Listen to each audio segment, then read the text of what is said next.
जय city वैदिक शेतकरी मित्र हो, प्रश्न तुमचे उत्तर आमचे या सत्रामध्ये आपलं स्वागत आहे। पराग गावंडे, आंबेगाव, जिल्हा पुणे या शेतकऱ्यांनी प्रश्न विचारलाय की मी 15 गुंठे बेडवरती बीटची लागवड केलेली आहे। मी कृषी अमृतवरून पसरून टाकले, वैदिकचे सर्व प्रोडक्ट टाकलेले आहे, बी उगवण व्हायला लागलेली आहे, तर या स्टेजला मी काय करावं? भाजीपाला शेतकऱ्यांनी माझ्याकडे लक्ष देऊन ऐका।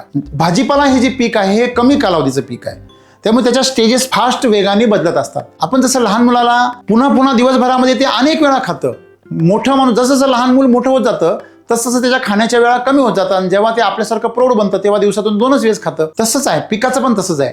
जेव्हा पीक लहान असतं तेव्हा तुम्ही त्याला लवकर ड्रेंचिंग केल्या पाहिजे, लवकर त्याच्या पोषणाच्या फवारण्या केल्या पाहिजे, क्रॉप चार्जर, त्याच्यानंतर फ्रूट चार्जरच्या फवारण्या, त्याच्यानंतर तुम्ही LSQ टॉप बेस केलं पाहिजे, तुम्ही सॉइल चार्जर आणि एनर्जी बुस्टरचं ड्रेंचिंग केलं पाहिजे। हे पटपट केलं पाहिजे आणि खूप मोठं करण्यापेक्षा थोडं करा। म्हणजे एकराला तुम्ही डायरेक्ट 5 लिटर देण्यापेक्षा तुम्ही 2 लिटर द्या, 1 लिटर द्या, पण लवकर द्या।